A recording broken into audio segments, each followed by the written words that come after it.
Bom dia. Lucas 18. Evangelho de Lucas, capítulo 18. Então Jesus propôs uma parábola aos seus discípulos, com a intenção de adverti-lo quanto ao dever de orar continuamente e jamais desanimar.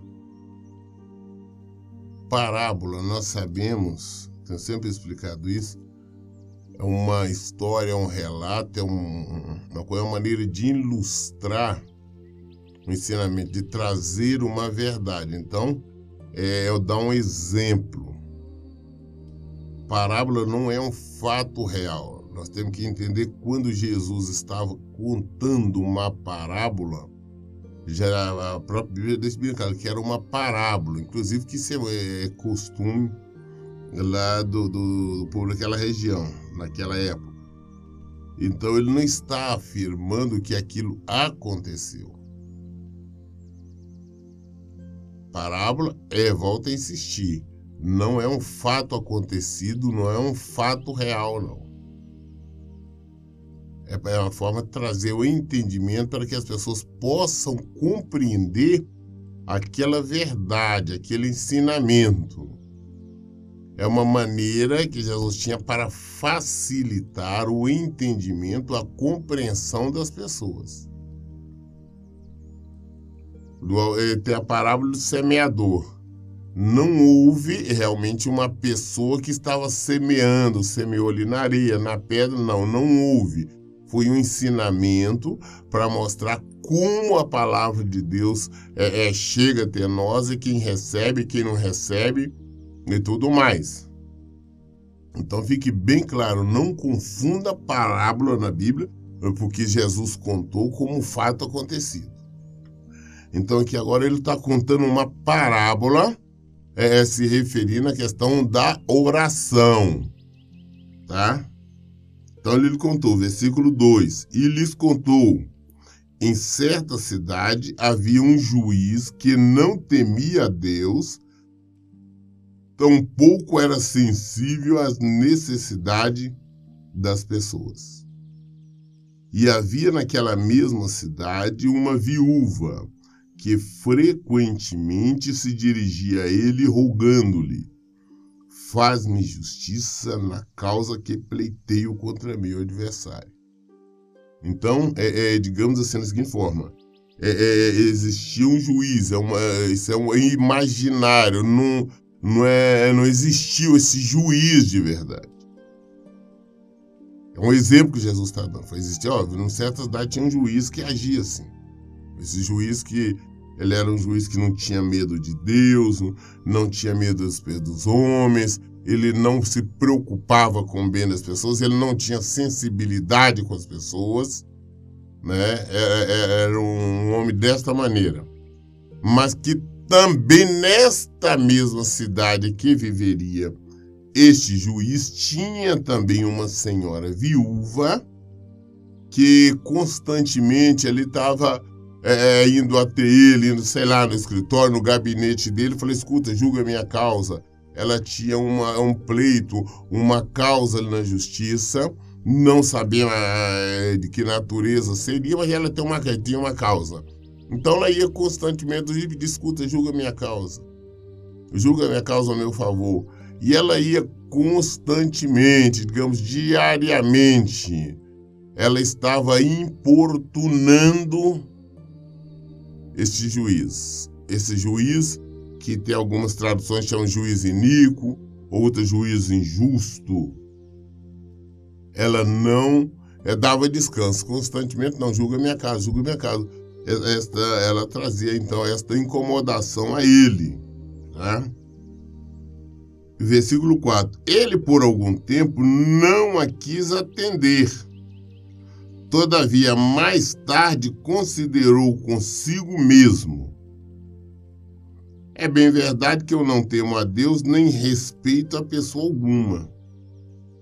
Contudo, como essa viúva me importuna, farei justiça a ela para não acontecer que por fim venha me aborrecer ainda mais.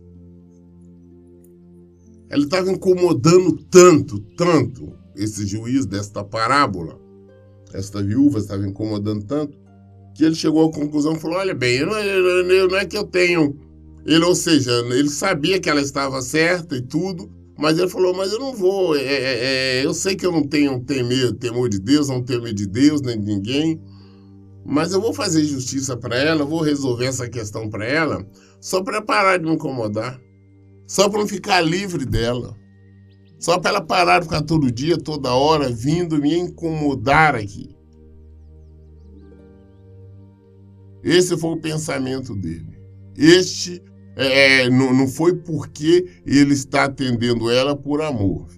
A palavra é muito clara quanto a isso.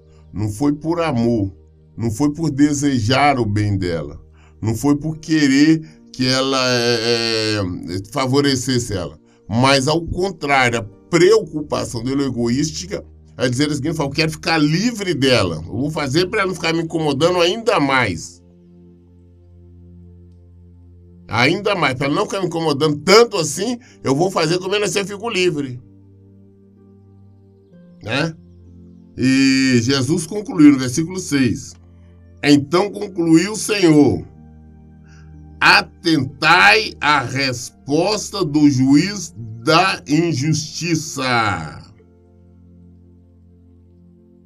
Juiz da injustiça. Agora eu pergunto, as pessoas falam, não, porque o versículo fala que nós temos que orar o tempo todo. O nosso Deus é um juiz injusto? É um juiz da injustiça? Ele vai querer nos atender algum pedido só para ficar livre de nós? Não, ele atende por amor. Ao contrário, ele nos ama. Ele nos quer junto com ele. Então, não é que... não, eu tenho que estar orando, pedindo todos os dias para ele nos atender. Não, não é assim. Não é assim.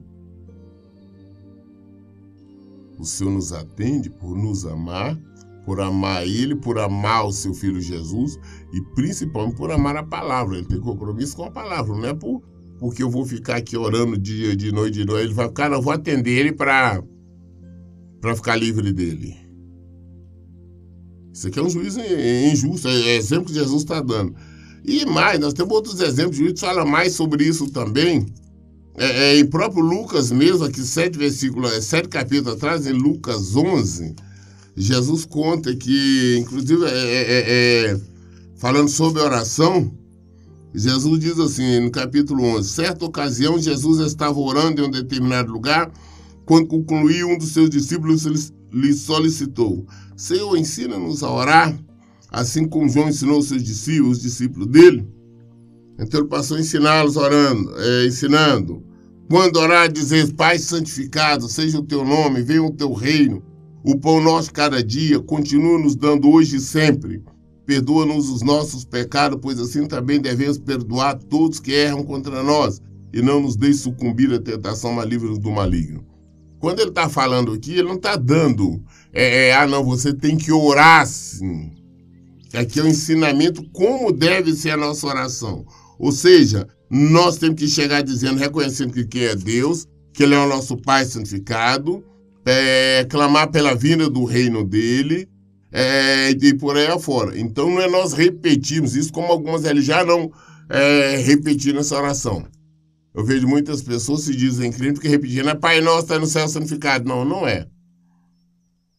E Jesus deu esse modelo para você orar dessa maneira, de acordo com essas explicações aqui, não com essa repetição, mesmo porque é condenada às vãs repetição. Jesus deixou bem claro, você não pode ficar repetindo a mesma coisa para Deus, não.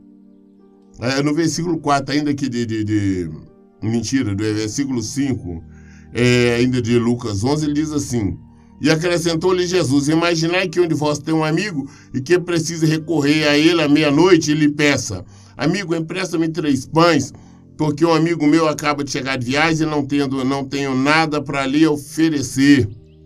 E o que estiver dentro da casa lhe responda, não me incomodes, a porta já está fechada, os meus filhos já estão deitados, não posso me levantar e dar-te o que me pedes.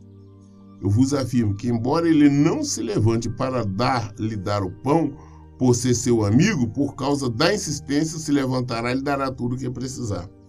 Então, novamente, por que este amigo atendeu, vai dar os pães a ele? Não é por causa que ele ama o seu amigo, não. É porque ele ficou lá insistindo. Chega de noite, foi lá à noite, ele dormia lá com os filhos dele, e lá naquela tinha o hábito, o costume, né? Dormia, assim, por exemplo, num ambiente, todo mundo fechado ali, no chão ali, então, depois estava todo mundo deitado, ficava difícil abrir a porta, tinha que passar por cima de um do outro para ir.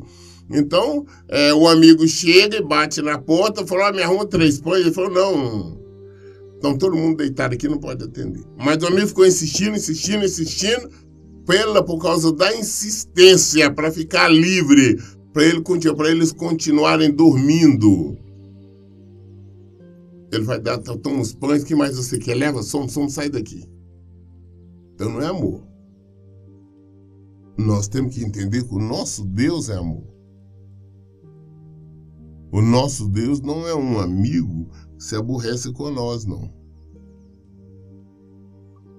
As pessoas, por isso que eu falo de nós temos sempre que meditar na palavra de Deus, procurarmos entender, para compreendermos, para nós não estarmos fazendo orações tolas, orações vãs, não, mas fazermos orações certas. As orações como o Senhor quer que nós façamos. Saber nos dirigir a Ele. Nós temos que mostrar a nossa confiança, confiar nele, apresentarmos e descansarmos. Então não é pela insistência, não é porque nós não temos um Deus debilóide que você tem que estar ali lembrando, cadê? Não. Então nós falamos, nós temos que entender, compreender. Nós compreendendo a palavra, nós saberemos o que pedir. E quando nós pedimos, somos atendidos e pronto.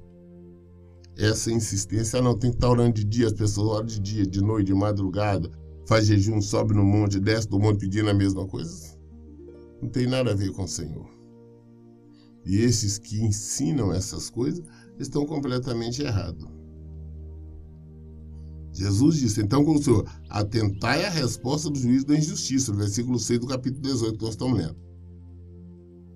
Porventura, Deus não fará plena justiça aos seus escolhidos, que a Ele clama de dia e de noite, ainda que Ele pareça demorar em atendê-los? Está demorando, parece que eu fiz uma oração a Deus, mas não receber. Espera. É só aguardar.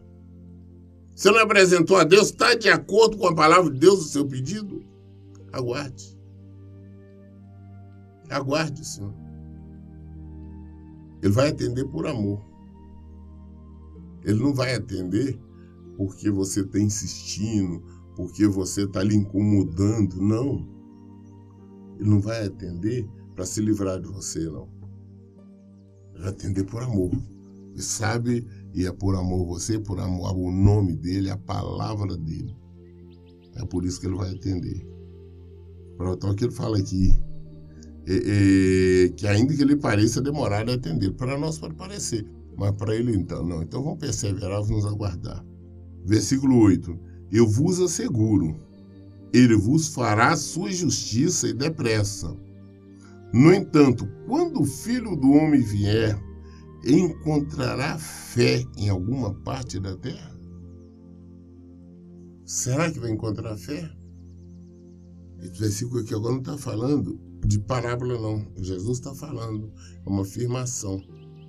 Será que vai encontrar fé na terra quando Jesus voltar? Será? Porque se eu tenho fé, eu apresento o meu pedido a Deus, eu descanso, eu aguardo. Está demorando, embora pareça que demora, para Deus não. Deus se move na eternidade, nós movemos no tempo. Para Deus um dia como 1 ano, 1 ano como um dia. Então, existe essa diferença. Para mim parece que está demorando, para o Senhor não, vou aguardar tranquilo, eu vou descansar. Eu estou vivendo, estou praticando a palavra de Deus, eu sei que vai acontecer. Por isso, quando chega pessoas para falar, não, está demorando demais, passou muito tempo, eu estou desanimando. Eu sei que você não conhece a Cristo, você não conhece a Deus, você não conhece o nosso Senhor. Vai procurar conhecê-lo para você saber o que pedir e como pedir. E principalmente saber aguardar, saber esperar. É isto que é necessário. É isto que é preciso. Temos este conhecimento.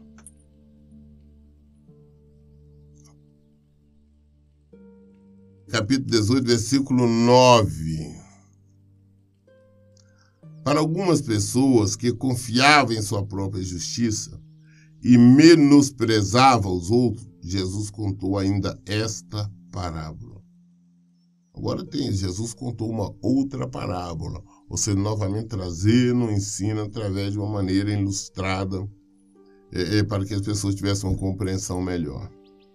Está falando aqui sobre algumas pessoas que achavam que elas eram as melhores, que elas tinham mais intimidade com o Senhor, que elas estão mais próximas de Deus, que elas são melhores, e esse tipo de coisa, confiavam muito nela, e achavam, não, fulano ali é um pecador, fulano não, fulano é isso, fulano é aquilo, mas eu sou melhor. Então Jesus contou essa parábola, outra história.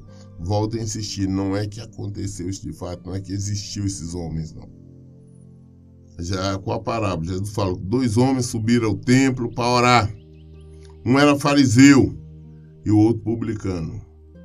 O fariseu em pé orava em seu íntimo, Deus, eu te agradeço porque não sou como os outros homens, roubadores, corruptos, adúlteros, nem mesmo como este cobrador de impostos. Jejuo 2 vezes por semana e dou o dízimo de tudo quanto ganho. Entretanto, o publicano ficou à distância. Ele sequer ousava olhar para o céu, mas batendo no peito confessava, ó Deus, sê benevolente para comigo, pois sou pecador. Então o que tinha? Tinha um fariseu que diante do Senhor, estava lá no íntimo, lá, né, no espírito. Ó Deus, eu te agradeço, né? Porque eu não sou como os outros homens, né? Eu não roubo, eu não sou adúltero, eu não minto, né? Eu sou tudo de bom, né? Eu tenho me dado aí, eu devolvo o dízimo, eu vou na igreja, eu devolvo o dízimo, eu oferto, eu faço tudo isso, eu não sou como essas outras pessoas. E eu não sou como qualquer outro. Então ele ia diante do Senhor com arrogância. Já o publicano, ele tinha medo. Ele tinha temor do Senhor. Ele à distância, ele não tinha coragem nem levantar a cabeça. Senhor, me perdoe. Me perdoe que sou falho. Me perdoe que eu sou pecador. Ser benevolente comigo. Tem misericórdia de mim. Ele chegou com deverência, com reverência, com medo, com respeito. Assim que ele chegou diante do Senhor.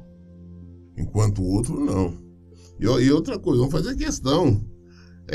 Então o outro, ele não roubava, não adulterava, devolvia o dízimo, fazia tudo, mas era um arrogante. Era um arrogante. Arrogância só não tolera.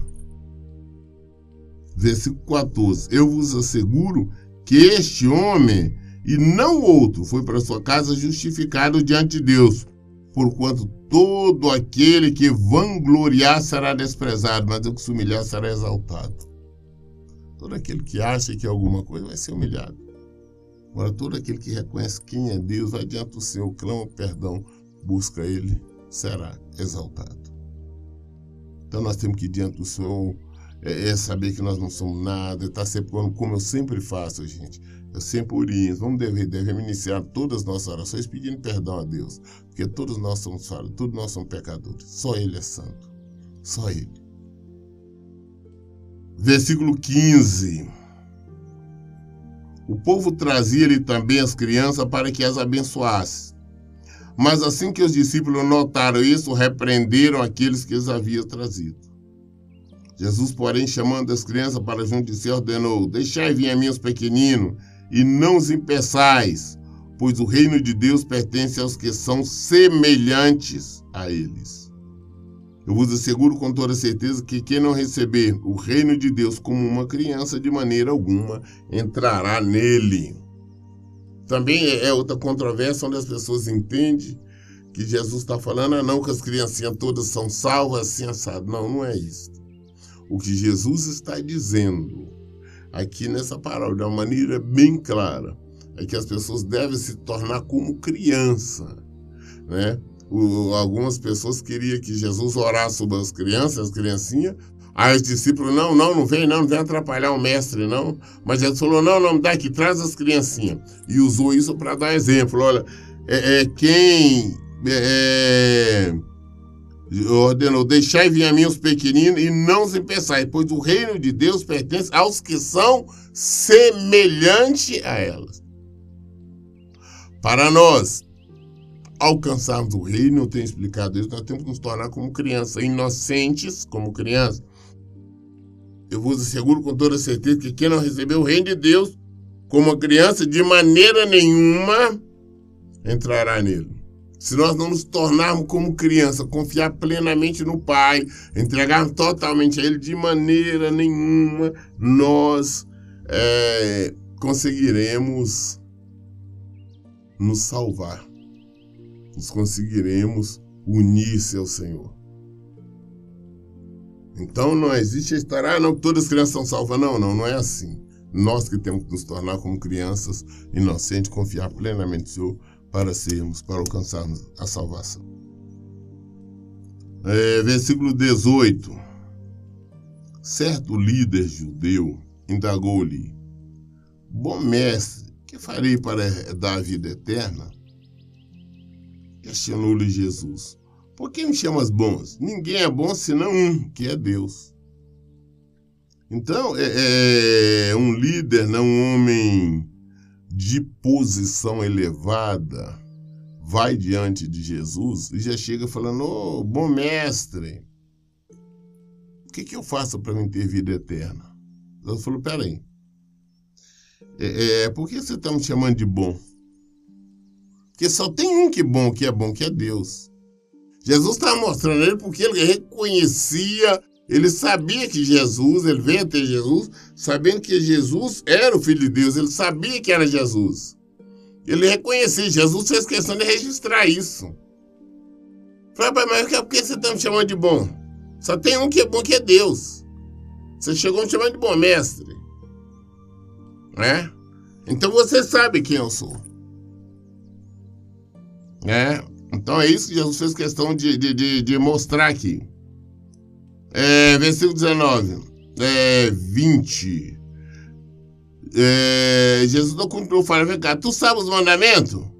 Não adulterarás, não matarás, não furtarás, não dirás falso testemunho, honra teu pai e tua mãe. Replicou-lhe o jovem: a tudo isso eu tenho obedecido desde a minha adolescência. Ele falou: você sabe o que tem que fazer, velho?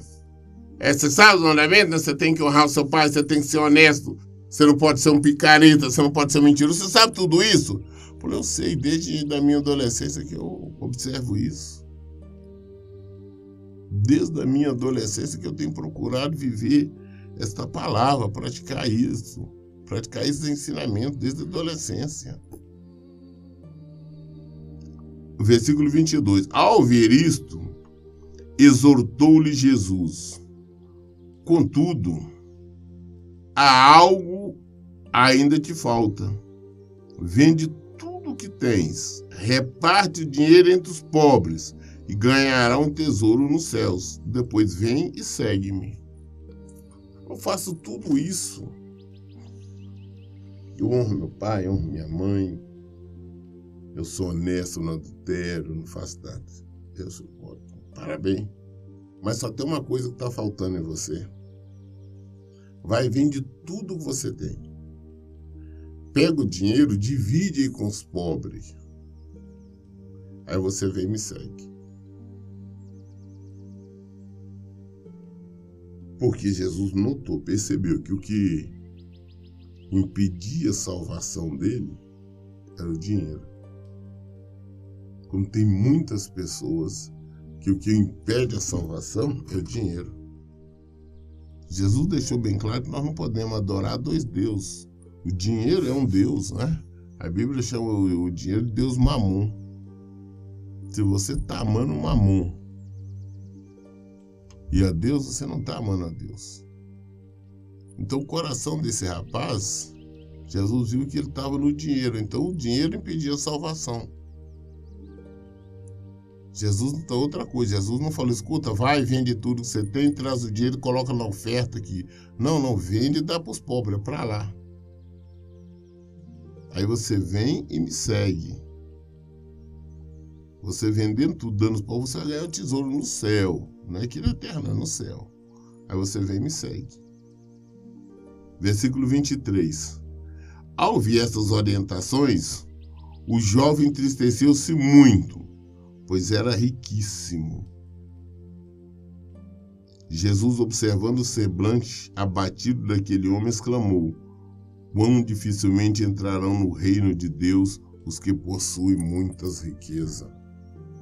Quando Jesus falou isso com ele, já bateu o semblante, ficou triste, falou, não, peraí, dá tudo, ficar pobre. Jesus observou e falou, tá vendo? É difícil, é muito difícil os ricos, né, quem tem muita riqueza, entrar no reino de Deus. Porque estão divididos, eles amam muito mais o dinheiro, eles amam muito mais a riqueza, o luxo, o conforto, do que a Deus. São muitos os que apregoam, que diz que amam a Deus, mas amam o dinheiro. É totalmente inconcebível uma coisa dessa. Ainda hoje eu estava olhando, que por sinal compartilhei no Facebook, um pastor do Rio de Janeiro. Aí a notícia é porque ele acabou de comprar um helicóptero, um dos mais luxuosos. No Brasil só tem um, só tinha um, agora tem um segundo. Comprou por uma fortuna. Mas além de pastor, que ele ganha muito dinheiro, ele também é dono de uma fábrica de cigarros. Você vê a incompatibilidade, ele diz que não tem nada uma coisa a ver com outra. Ou seja, esse é um amante do dinheiro. E a própria notícia, depois você deve ver pela imprensa, falando que as mansões que ele tem, os luxos e tudo mais, ele acha que era muito normal isso. E que tipo de evangelho é esse que prega? Aí eu pergunto, que tipo de ovelhas frequenta, né, a igreja deste homem, deste cidadão? Pela palavra de Jesus, nós sabemos que ele não herdará o reino de Deus. Pela palavra do Senhor, vemos que ele não conseguirá a salvação. Essa aqui é a realidade. Porque ele é adorador de Deus, Mamon. Versículo 25, Jesus fala, certamente é mais fácil passar um camelo pelo fundo de uma agulha que entrar um rico no reino de Deus. Mostra a impossibilidade. Eu sempre tenho dito, dizendo, camelo não é um animal quadrúpede, não. Camelo era tipo aquela faixa, tipo um lençol, tipo uma toalha, né, que eles usavam ali nas vestes, ele usava na cintura, ele tipo um cinto. Então é isso que Jesus está mostrando, a impossibilidade de pegar e conseguir passar aquilo no fundo de uma agulha. Ou seja, é impossível você hoje conseguir passar uma toalha no fundo de uma agulha, por mais que seja agulha, é impossível. Tá? Não tem nada a ver com animal. As pessoas tentam justificar, não, é porque tem uma porta no tempo chamada agulha, que o camelo, não. Ali que está se referindo a uma outra coisa, exatamente isso. Então Jesus está mostrando a impossibilidade, tá? Ou seja, é impossível, tá? Um rico, milionário desse entrar no reino do céu. Porque eles não amam realmente a Deus, eles amam o dinheiro. Então nós temos que tomar muito cuidado, saber o que nós estamos amando. Nós amamos o dinheiro ou amamos a Cristo? Qual é o nosso objetivo? Qual é a nossa prioridade? Às vezes nós estamos brincando de ser cristão. Os que ouviram essas palavras questionaram, se é dessa maneira, quem poderá se salvar? Jesus lhes asseverou, tudo que é impossível aos seres humanos é possível a Deus. Falou, olha, os outros falaram, meu Deus, sendo assim, quem é que vai poder se salvar, né? Porque mostrando, ele falou, não, que é impossível aos homens é possível a Deus, né? Ao que Pedro se manifestou. Versículo 28, eis que nós deixamos nossa família e bens para te seguirmos. Então Jesus lhe afirmou: com toda certeza vos asseguro que ninguém há que tenha deixado casa, esposa, irmão, pai, filho, por causa do reino de Deus, que não receba no tempo presente muitas vezes mais, e na era futura a vida eterna. Ele falou: não, nós deixamos tudo, família, deixamos dinheiro, deixamos tudo para te seguir. E nós, Jesus falou: não, todos vocês que deixaram tudo para me seguir, além de receber na presenteira, não, vai receber na vida futura a vida eterna. E o nosso presente, para o nosso galardão que nós buscamos, é a vida eterna. Nós temos que fazer tudo para alcançar a vida eterna. Por isso eu sempre falo, não são bens materiais, não são nada aqui que vai nos aproximar do Senhor. Essa vida nossa aqui é passageira. Vamos procurar orar de acordo com a palavra de Deus. Vamos procurar compreender a palavra de Deus. Vamos aprender, dar prioridade a Ele e não vamos ser soberbos, não vamos ser orgulhosos. Vamos nos humilhar diante do Senhor, clamar, porque nós receberemos. Eu li o Evangelho de Lucas, capítulo 18, até o versículo 30. Todas as dúvidas nós esclarecemos na Bíblia. Por isso, em todo tempo, eu digo, leia e pratique a Bíblia. Que Deus abençoe. Tenha um bom dia.